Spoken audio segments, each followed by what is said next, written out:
Assalamualaikum warahmatullahi wabarakatuh. Perkenalkan, nama saya Rika Heni Septina dari program studi akuntansi dengan NIM B12 2022 0461. Di sini saya akan menjelaskan tentang algoritma dan pemrograman. Apa sih algoritma itu? Menurut David Bolton, algoritma adalah gambaran dari suatu langkah-langkah yang memperoleh suatu keberhasilan dari sebuah hasil. Dari pendapat David Bolton, dapat disimpulkan bahwa algoritma adalah tahapan penyelesaian suatu masalah yang diberikan secara bertahap. Ada pula karakteristik. Menurut Donald Knuth, ada beberapa karakteristik yang sangat penting dalam algoritma. Pertama, keterbatasan. Apa sih keterbatasan itu? Keterbatasan yaitu suatu algoritma yang akan selesai jika sudah membuat beberapa proses. Yang kedua adalah kepastian. Kepastian yaitu semua cara algoritma harus dijelaskan dengan tepat dan bukan berarti ganda. Ketiga, masukan atau input. Algoritma mempunyai nilai 0 atau lebih beberapa data masukan atau input. Keempat, keluaran atau output. Algoritma mempunyai nilai 0 atau lebih beberapa data hasil keluaran atau output. Kelima, efektivitas. Efektivitas adalah langkah-langkah algoritma harus efektif dan dikerjakan dalam waktu yang wajar. Selanjutnya, ada pula struktur dasar algoritma. Pertama, yaitu runtutan. Kedua, pemilihan atau penyeleksi kondisi. Ketiga, pengulangan. Nah, ini adalah contoh algoritma dalam kehidupan sehari-hari. Jika kita ingin membuat mie, apa sih langkah yang kita harus selesaikan? Pertama, memasukkan air di panci. Kedua, memasukkan mie ke panci.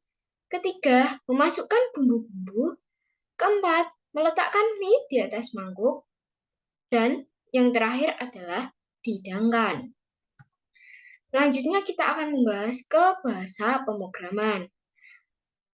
Program merupakan short code yang dibuat oleh seorang programmer, yaitu sekumpulan instruksi yang tersendiri. Bahasa pemrograman merupakan jenis sistem yang ada di dunia. Ada pula jenis bahasa pemrograman. Pertama, bahasa pemrograman tingkat rendah. Bahasa tingkat rendah adalah jenis bahasa pemrograman yang paling dekat hubungannya dengan logika komputer. Contoh, bahasa mesin dan bahasa assembly. Kedua, bahasa pemrograman tingkat menengah.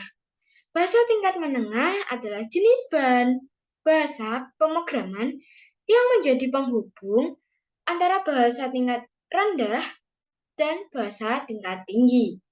Contohnya bahasa C atau C++. Ketiga, bahasa pemrograman tingkat tinggi. Bahasa tingkat tinggi adalah jenis pemrograman dengan perintah yang menyerupai bahasa manusia. Ada juga metode penerjemah dalam bahasa pemrograman.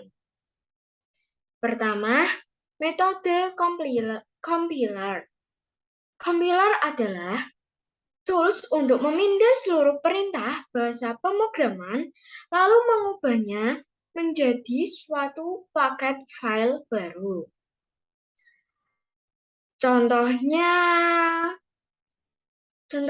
bahasa pemrograman yang tercatat dalam metode compiler adalah C, C++, Java, Kotlin, dan Swift. Kedua adalah metode interpreter. Apa sih metode interpreter? Interpreter adalah tools untuk mengubah perintah bahasa pemrograman kode mesin tanpa menghasilkan paket file baru. Caranya dengan menerjemahkan perintah sebaris demi sebaris saat program dijalankan. Sekian presentasi dari saya. Jika ada salah kata, mohon maaf. Wassalamualaikum warahmatullahi wabarakatuh. See you next time.